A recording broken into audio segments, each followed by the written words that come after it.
আচ্ছা, এবার বৃত্তের স্পর্শক সংক্রান্ত একটা প্রয়োগ বলে দিই।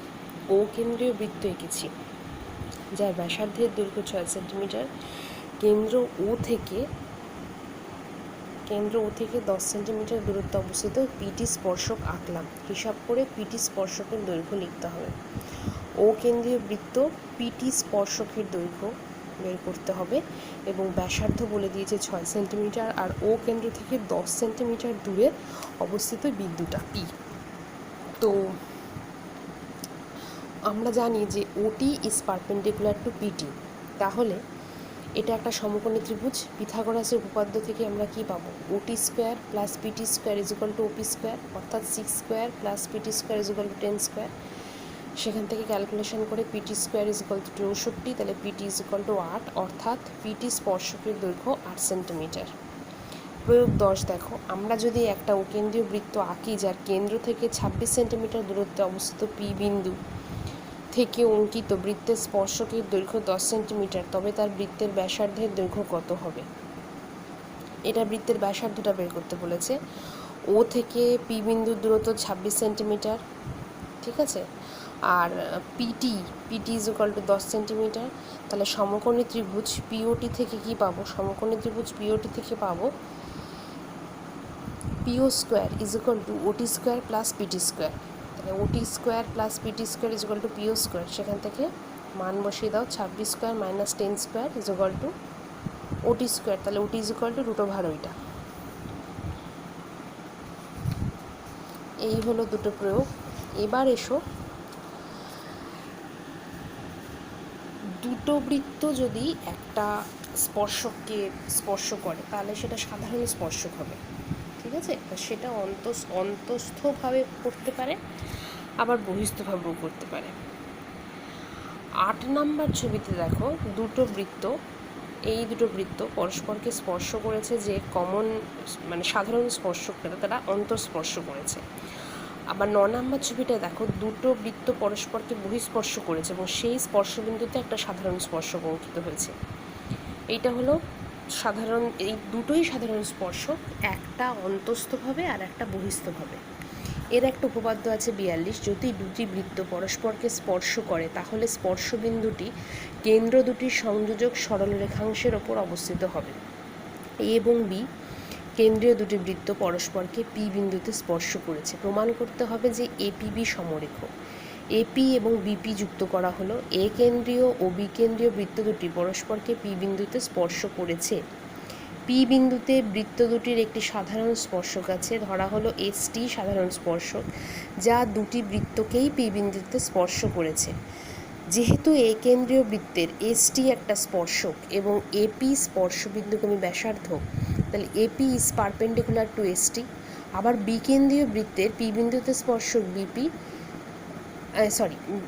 বিপি হলো স্পর্শবিন্দুগামী ব্যাসার্ধ আর স্পর্শক হলো এসটি, তাহলে BP is perpendicular to ST. তাহলে এপি এবং বিপি একই বিন্দু পিতে এসটির ওপরে লম্ব, সুতরাং এপি এবং বিপি একই সরলরেখায় অবস্থিত, অর্থাৎ এ পি এবং বি সমরেখ। তাহলে এটা প্রমাণিত হলো যে এ পি বি এবং সমরেখ। প্রয়োগ 16টা দেখো, পি এবং কিউ কেন্দ্র বিশিষ্ট দুটি বৃত্ত পরস্পরকে এ বিন্দুতে ছেদ করেছে। বৃত্ত দুটোর একটা সরল সাধারণ স্পর্শক দুটো বৃত্তকে আর এস বিন্দুতে স্পর্শ করেছে। প্রমাণ করতে হবে যে এ বিন্দুতে অঙ্কিত সাধারণ স্পর্শক, এ বিন্দুতে যে সাধারণ স্পর্শকটা আমরা আঁকবো সে আর এসকে সমদ্বিখণ্ডিত করে। R A S 90 degree, R A S 90 degree. PT এবং কিউটি এ আর এবং এ এসকে যথাক্রমে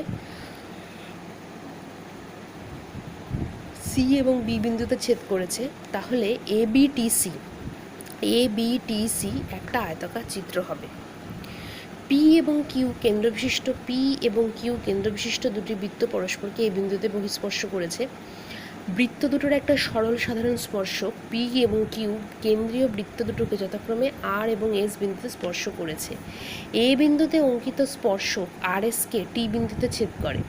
তাহলে পিটি আর এ আর, পিটি এবং এ আর কে সি বিন্দুতে এবং কিউটি এবং এএসকে বি বিন্দুতে ছেদ করেছে। প্রমাণ করতে হবে যে এটি আর এসকে সমদ্বিখণ্ডিত করে, R A S 90 degree, R A B T C একটি আয়তাকার চিত্র। প্রমাণ দেখো, এ বিন্দুতে অঙ্কিত স্পর্শক আর এস, এ বিন্দুতে অঙ্কিত স্পর্শক আর এসকে টি বিন্দুতে ছেদ করেছে।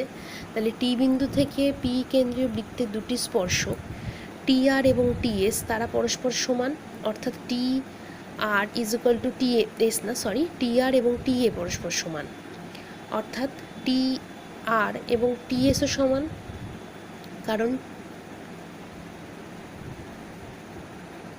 টি আর টি এ যে কারণে সমান হলো, টি এ আর টি এসও একই কারণে সমান। তাহলে T R is equal to T S, অর্থাৎ টি বিন্দুতে সমদ্বিখণ্ডিত হয়েছে, এটা প্রমাণ করা গেল। আবার ত্রিভুজ এ টি আরের ত্রিভুজ এ টি আর ভালো করে লক্ষ্য করো বইতে, এ টি আরের T R is equal to T A. তাহলে T A R is equal to T R A, কোণ দুটো সমান। একইভাবে T A S is equal to T S A, তাহলে আর এ এস এই কোণটা ইজ ইকুয়াল টু কী হবে, T A R plus T A S is equal to 90 degree.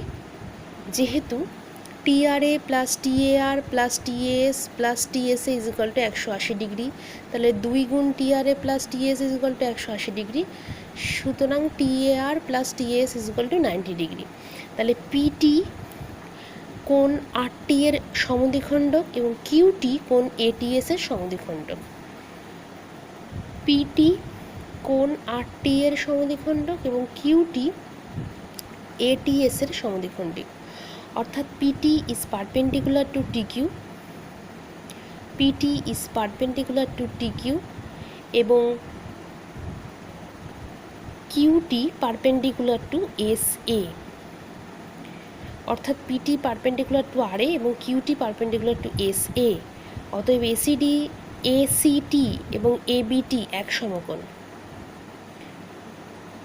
আবার এবি টিসি চতুর্ভুজের ACT is equal to 90 degree, CAB is equal to 90 degree, CTB is equal to 90 degree. তাহলে AB TC একটা সামান্তরিক, আর সামান্তরিকের একটা কোণ সমান কোণ হলেই বাকি তিনটেও হয়, অর্থাৎ এটা একটা আয়তক্ষেত্র। এই প্রয়োগ 16টা কিন্তু একটু নিজেরা বই থেকে বুঝে পড়বে, না বুঝতে পারলে আমাকে বলবে। তাহলে বৃত্তের স্পর্শক সংক্রান্ত উপপাদ্য যেগুলো করালাম, উপপাদ্য এবং প্রয়োগগুলো সব কমপ্লিট করে নেবে। নেক্সট দিন শঙ্কু শুরু করব।